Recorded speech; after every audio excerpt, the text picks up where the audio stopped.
Hi welcome back to my channel. ఈరోజు కథ బావ మరదలు 9వ భాగాన్ని వినేద్దాం. సాయంత్రం క్లాసెస్ అయిపోయాక అందరూ క్లాస్ రూమ్ నుండి బయటకు వచ్చేశారు. ప్రియా కూడా బయలుదేరి అరవింద్ అర్జున్ల వైపే చూస్తుంది. అరవింద్ ఇంకా ఏదో ట్రాన్స్లో ఉంటాడు. అర్జున్ ప్రియాతో నువ్వు వెళ్ళు ప్రియా, మేము వస్తూ ఉంటాం అని అరవింద్తో మాట్లాడతాడు. అర్జున్ నవ్వుతూ చూస్తూ ఏమైందిరా అంతలా నవ్వుకుంటున్నావు? అది నవ్వా లేకపోతే సిగ్గా అన్నాడు. ఏంటో ఎందుకో నీకు తెలీదా అన్నాడు అరవింద్.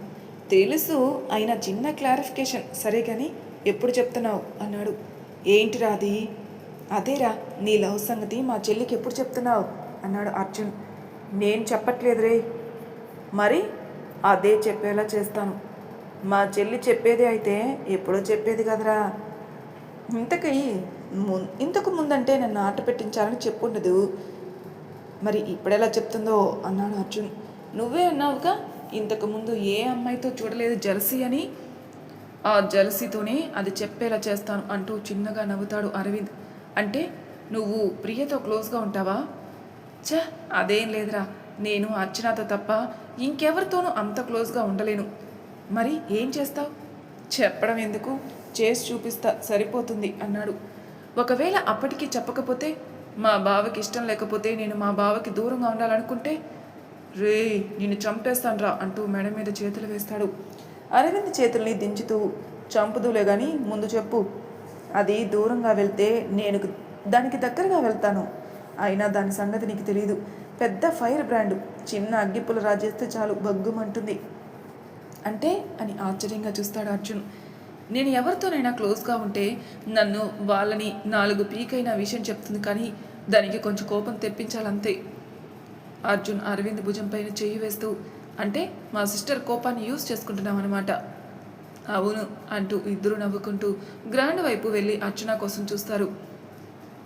ప్రియా వెనక నుంచి ఇద్దరి దగ్గరికి వచ్చి ఏంట్రా ఏం చూస్తున్నారు అని అడుగుతుంది. ఏం లేదు, అర్చన కోసమే చూస్తున్నాం, ఇంకా రాలేదని అన్నాడు అరవింద్. తను వచ్చి చాలాసేపు అయింది. నన్ను అడిగింది నువ్వెక్కడా అని. నీకు కొంచెం లేట్ అవుతుందని చెప్పాను. తను ఇప్పుడే వస్తానని సంధ్యాన్ని తీసుకుని బయటికి వెళ్ళింది. అరవింద్ టెన్షన్గా బయటికెళ్ళిందా? దానిని ఎందుకు పంపించా? మళ్ళీ ఏ గొడవ తెస్తుందో ఏంటో అన్నాడు. ఏం జరగదు అరవింద్, ఇప్పటికే తనేంటో కాలేజీలో అందరికీ అర్థమై ఉంటుంది అంది ప్రియా. అంతేకాకుండా తన నీ మరదలు, ఎవ్వరూ తన జోలికి కూడా పోరు. యూ డోంట్ వరీ అంది. అదిగోరా వాళ్ళిద్దరే వస్తున్నారు అంటూ అర్చన సంధ్యాలను చూపిస్తాడు అర్జున్. అరవింద్ అరుస్తూ ఎక్కడికి వెళ్ళావు అన్నాడు. అర్చన అరవింద్ కోపాన్ని చూసి ఇంకా కోపం పోలేదా అంది. ముందు ఎక్కడికి వెళ్ళావో చెప్పు అన్నాడు. నువ్వు ఇంకా కోపంగా ఉంటావని అర్థమై చాక్లెట్ తేయడానికి వెళ్ళాను అంటూ నవ్వుతూ చాక్లెట్ చూపిస్తుంది. ప్రియా అర్జున్లు షాక్ అయి అరవింద్ అర్చన వైపే చూస్తారు. ఏంటి అలా చూస్తున్నారు అన్నాడు అరవింద్.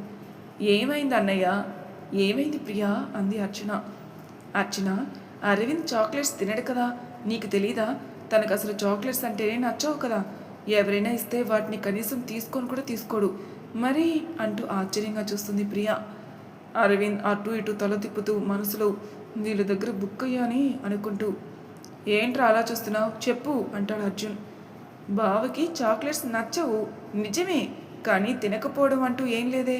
ఎవరైనా ఇస్తే తినడమో, నేనిస్తే మాత్రం తింటాడు కదా బావా అంటూ అరవింద్ని పట్టుకుంటుంది అర్చన. అదేంటి నువ్విస్తే ఎందుకు తింటాడు అన్నాడు అర్జున్. ఈ చాక్లెట్ కేవలం నా మీద బావకి, బావ మీద నాకు కోపం ఉన్నప్పుడు మాత్రమే ఒకరికొకరం సారీ చెప్పుకుంటూ ఇచ్చిపుచ్చుకుంటాం. బావ అప్పుడు తప్ప ఇంకెప్పుడు తినడు. అంటే ఈ చాక్లెట్ నువ్విస్తే తనకి సారీ చెప్పినట్టు, వీడిస్తే నీకు సారీ చెప్పినట్టు. అది కోపంగా ఉన్నప్పుడు అంతేనా అన్నాడు అర్జున్. అంతే అంటూ నవ్వుతుంది అర్చన. అందుకేనా సారు ఏ అమ్మాయి చాక్లెట్ ఇచ్చినా తీసుకోరు? ఎందుకంటే ఎదుటి వాళ్ళు ఏ రీజన్తో ఇచ్చినా వీడి దృష్టిలో అది సారీ చెప్పినట్లే అర్థం. అది వీడు ఎవరి నుంచి ఎక్స్పెక్ట్ చేయడు, కేవలం నువ్వు మాత్రమే తప్పులు చేస్తావు కాబట్టి నీ నుంచే ఎక్స్పెక్ట్ చేస్తాడు అన్నాడు. అర్చన గోముగా, బావా అన్నయ్య చూడు ఏమంటున్నాడు, నేను తప్పులు చేస్తానా? అర్జున్ నవ్వుతూ ఆట పట్టిస్తూ, చాక్లెట్ ఇచ్చావంటే అదేగా అర్థం, సారీ ఊరికినే చెప్పరు కదా. రేయ్ నువ్వు నోరు మీరా, అర్జు చాక్లెట్ ఇవ్వు అన్నాడు. అంటూ గట్టిగా అరుస్తూ, అంటే నీ కోపం పోయిందా అంది. అర్జున్ అరవింద్ చిన్నగా పెదవి విరిచి నవ్వుతూ అంటూ తలూపుతాడు. అర్చన చేయి చాపి చాక్లెట్ చూపిస్తుంది. ఏంటిది 3 చాక్లెట్ తెచ్చా? ఉన్నది 5 మెంబర్స్ కదా అన్నాడు. అర్చన 4 అడిగింది, కానీ అతని దగ్గర 3 ఉన్నాయట. ఇంకా వేరే ప్లేస్కి వెళ్ళే టైం లేదు, నువ్వు వచ్చేస్తావని ఇవి తీసుకొని వచ్చేసింది అంది సంధ్య. అదేంటి, ఉన్నది 5 మెంబర్స్ అయితే 4 ఎందుకు అడిగావు అంది ప్రియ. బావకి నాకు ఒకటే చాక్లెట్, మీకు 3 అనుకున్నాను, కానీ మొత్తం ఉన్నవి 3 ఉన్నాయి. అదేంటి మీ ఇద్దరికి ఒకటే అని అనుమానంగా అడిగింది ప్రియ. నేను కానీ బావ కానీ సారీ చెప్పుకుంటే ఒకటే చాక్లెట్ షేర్ చేసుకుంటాం, వేరే చాక్లెట్ మాకు నచ్చదు అంది అర్చన. ప్రియ, అర్జున్, సంధ్యాలు వింతగా చూస్తారు. అర్జున్ అరవింద్ని చూసి చిన్నగా చెవులో, నువ్వు సూపర్ బావా, సూపర్ బాండింగ్ అన్నాడు అర్జున్. అరవింద్ నవ్వుకుంటాడు. ఏంటి నవ్వుతున్నారు అంది ప్రియ. ఏం లేదు అనుకుంటూ, సిస్టర్ చాక్లెట్ ఇవ్వు అన్నాడు అర్జున్. అర్చన అర్జున్ చేతిలో ఒకటి, సంధ్య చేతిలో ఒకటి, అరవింద్కి ఒకటిస్తూ, అన్నయ్య మీరు ప్రియకి షేర్ చేయండి అంటుంది. సరే అని అర్జున్ హాఫ్ చేయబోతుంటే అరవింద్ ఆగరా అంటూ అర్చన అరవిందులు తింటున్న చాక్లెట్ నుండి 1/2 తీసి ప్రియాకిస్తాడు. అదేంట్రా అందులో ఇస్తున్నావు, అది నీ సారీ చాక్లెట్ కదా, నేనిచ్చేవాణ్ణి కదా అంటుంటే, నేను కూడా ప్రియాకి సారీ చెప్తూనే చాక్లెట్ ఇచ్చాను అన్నాడు అరవింద్. అర్జున్, ప్రియాలు సారీనా, ఎందుకు మర్చిపోయావా ప్రియా, లాస్ట్ టైం ఎగ్జామ్స్లో నేను పిక్ చేసుకుంటానని చెప్పి అర్జెంట్ పని వల్ల వెళ్ళవలసి వచ్చింది, అప్పుడు నువ్వు ఫీల్ అయి ఉంటావు, నీకు సారీ చెప్పాను కానీ చాక్లెట్ ఇవ్వలేదు, అందుకే ఇది. ప్రియా చాక్లెట్ తీసుకుంటూ, no mention Arvind and thank you for this chocolate అంటూ తీసుకుంటుంది. అర్చన మాత్రం అరవింద్ని కోపంగా చూస్తుంది. అది గమనించిన అర్జున్ నవ్వుకుంటూ అరవింద్ చెవులో, నీ ప్లాన్ సక్సెస్ రా, అటు చూడు అంటూ అర్చన వైపే చూపిస్తాడు. అరవింద్ అర్చనను చూసి నవ్వుకుంటూ బయటికి మాత్రం, ఏమైంది అర్జు అంటూ చాక్లెట్ బయట తీసి నోట్లో పెడతాడు. అర్చన అరవింద్ని చూడకుండా ముఖం తిప్పుకుంటూ చాక్లెట్ తింటుంది. అరవింద్, అర్జున్లు చిన్నగా నవ్వుకుంటారు. సంధ్య ఇద్దరిని గమనించి, ఏమైంది వీళ్ళకి అనుకుంటూ అర్జున్ దగ్గరికి వెళ్ళి అర్జున్ని వెనక్కి పిలిచి, ఏమైంది అర్చన వైపు చూసి అలా నవ్వుతున్నారు అంది సంధ్య. అర్జున్ మొత్తం సంధ్యతో చెప్తాడు. సంధ్య నవ్వుకుంటూ, యువర్ రైట్ అంటుంది. మరైతే నువ్వు మాకు సపోర్ట్గా ఉంటావా అన్నాడు Arjun. Why not, I am always ready, మీకు ఎలాంటి హెల్ప్ కావాలన్నా నేను చేస్తాను, అర్చన నా బెస్ట్ ఫ్రెండ్, దానికోసం ఖచ్చితంగా చేస్తాను అంది Sandhya. Arjun, thank you so much అని చేతులు చాచి సంధ్య దగ్గరగా వెళ్ళబోతుంటే సంధ్య 2 అడుగులు వెనక్కి వస్తుంది. అర్జున్ సారీ అంటూ తనని వెనక్కి వెళ్తాడు. చూస్తుంటే ఇంకో లవ్ స్టోరీ స్టార్ట్ అయినట్టుంది. చూద్దాం. అయితే ఓకే, ఎప్పుడు ప్లాన్ వేయాలి, ఎలా వర్కౌట్ చేయాలని నీకు కూడా ఎప్పటికప్పుడు చెప్తాం, సరేనా అన్నాడు అర్జున్. సంధ్య కూడా ఓకే అంటూ సంతోషంతో నవ్వుకుంటారు. అర్జున్, సంధ్యలు అరవింద్ అర్చనను చూసి నవ్వుకుంటారు. వెనుక నుండి విక్కీ గ్యాంగ్ దృష్టి అరవింద్ అర్చనల వైపే ఉంటుంది. అర్జున్, సంధ్యలు అరవింద్, అర్చన, ప్రియా దగ్గరికి వెళ్ళి మాట్లాడుతూ ఉంటారు. విక్కీ ఫ్రెండ్ ఒకడు, చూసావా విక్కీ, లవ్ లేదన్నా చాక్లెట్స్ అంటే నచ్చనివాడు అర్చన చాక్లెట్ ఇవ్వగానే ఎలా తింటున్నాడు చూడు, అది షేర్ చేసుకొని, ఇది ఖచ్చితంగా ప్రేమలో మాత్రమే ఇష్టమైన వారి కోసం ఇష్టం లేనిది కూడా చేస్తారట అనగానే మళ్ళీ చంప చెల్లుమంటుంది. విక్కీ వేలు చూపిస్తూ, నాకు కనపడుతుంది, నువ్వు చెప్పనక్కర్లేదు, ఏం చేయాలో నేను చూసుకుంటాను, నువ్వు సైలెంట్గా ఉండు అంటూ వార్నింగ్ ఇస్తాడు. అర్చన కోపంగా, వెళ్దామా ఇంకా అంటుంది. సరే ఓకే అంటూ అరవింద్ అర్జున్తో, అర్జున్ నువ్వు బైక్ తీసుకుని మా ఇంటి దగ్గర ఉన్న పార్క్కి వచ్చేరా. అర్జున్ నవ్వుతూ, సరేరా బావా అన్నాడు. లేదన్నయ్య, ఈరోజొద్దు, నాకు హెడేక్గా ఉంది అంది. అరవింద్ కంగారుగా, ఏమైంది అర్జు అని అంటూ తలపైన చేయి వేసి చూస్తాడు. నాకు జ్వరం లేదు, హెడేక్ మాత్రమే అంటూ అరవింద్ చేతిని విసురుగా లాగి ఇంటికెళ్ళి పడుకుంటే తగ్గిపోతుంది అంది. అరవింద్, అర్జునులకి విషయం అర్థమవుతుంది. సరే అయితే నీ ఇష్టం. అరే బాబా, ఈరోజు వద్దులే, రేపు నేర్పిద్దాం ప్రియా వైపు చూసి. ప్రియా, నీకేదో నోట్స్ ఎక్స్ప్లెయిన్ చేయాలన్నావు కదా, నువ్వు ఇంటికి వస్తే నీకు నోట్స్ ఎక్స్ప్లెయిన్ చేస్తాను అన్నాడు. అర్చన నోరెళ్ళబెట్టి కళ్ళు పెద్దవి చేసి చూస్తుంది. అరవింద్ గమనించింది. నవ్వుని లోపల దాచుకుంటూ ప్రియాతో, లేట్ కాకుండా నేను ఇంటి దగ్గర డ్రాప్ చేసేస్తాను, నువ్వు ఆంటీకి కాల్ చేసి చెప్పు అన్నాడు. సరే అరవింద్, నీకేం ప్రాబ్లం లేదు కదా అంది ప్రియా. నాట్ ఎట్ ఆల్, నువ్వు క్లాస్లో అడిగినప్పుడు అర్చనకి బైక్ నేర్పించాలి రేపు అని చెప్పాను, కానీ అర్చనకి ఇప్పుడు తలనొప్పి అంట, నేను ఫ్రీగానే ఉన్నాను, నో ప్రాబ్లం అన్నాడు.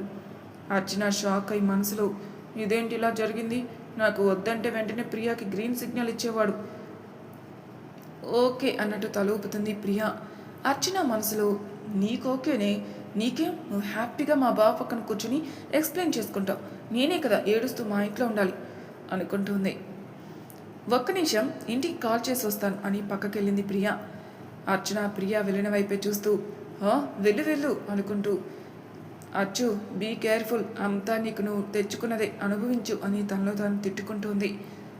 సంధ్య అర్చనని చూసి తనలో తను నవ్వుకుంటూ, ఏమైందే నీళ్ళు నువ్వే మాట్లాడుకుంటున్నావు? ఏం లేదు, నాకు తలనొప్పి ఎక్కువైంది అంటూ అరవింద్ని చూస్తూ, బావా రా ఇంటికి వెళ్దాం అని బలవంతంగా బైక్పై కూర్చోబెట్టి తను కూడా వెనకాలే కూర్చుంటుంది. ఇంతలో ప్రియా వచ్చి వెళ్దాం అంటుంది. అరవింద్ అర్చనాని తలుచుకుని నవ్వుకుంటూ బైక్ స్టార్ట్ చేస్తాడు. ప్రియా వాళ్ళ వెనకాలే ఫాలో అవుతుంది. అర్జున్ సంధ్యాలు ఒకరికొకరు నవ్వుకుంటూ హైఫై ఇచ్చుకుంటూ ఎవరిళ్ళకి వారు వెళ్ళిపోతారు. విక్కీ వాళ్ళ గ్యాంగ్ కూడా వెళ్ళిపోతారు. విక్కీ మైండ్లో ఏదో జరుగుతుందనిపిస్తుంది. అర్జున్ సంధ్యాలు నవ్వుకోవడం చూసి అరవింద్ అర్చనాని ఇంటి దగ్గర దింపేసి నువ్వు రెస్ట్ తీసుకోవచ్చు అంటుండగా అప్పుడే బైక్ సౌండ్ విని లక్ష్మి బయటకొచ్చి, ఏంటి అరవింద్ వచ్చి వెళ్ళిపోతున్నా, రా ఇంటి లోపలికి అని పిలుస్తుంది. లేదత్తయ్య, నాతో నా ఫ్రెండ్ వచ్చింది, తనకి నోట్స్ ఎక్స్ప్లెయిన్ చేయాలి, మళ్ళీ తనని టైంకి ఇంటి వద్ద డ్రాప్ చేయాలి, నేను వెళ్ళాలి అంటూ అర్చన బైక్ చెప్పి వెళ్ళిపోతాడు. మరలా లక్ష్మిని చూసి, అత్తయ్య, అర్జుకి తలనొప్పంట, సో తన్ని కేర్ఫుల్గా చూసుకోండి అన్నాడు. అంటూ అర్చనని చూసి, అచ్చు నిద్రపో, లేకపోతే తలనొప్పి తగ్గదు అని అర్చనని లక్ష్మి దగ్గర బుక్ చేసి నవ్వుకుంటూ ప్రియాతో పాటు వెళ్ళిపోతాడు. అర్చన కోపంగా అరవింద్ వెళ్ళిన వైపే చూస్తూ ఉంటుంది. లక్ష్మి ఇంటి లోపలికి రమ్మంటుంది అర్చనని.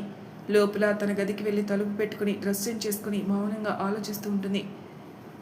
ఏంటి అంతలా ఆలోచిస్తున్నావు అన్న మాట వినగానే ఎవరా అని పక్కకు తిరిగి షాక్ అవుతుంది.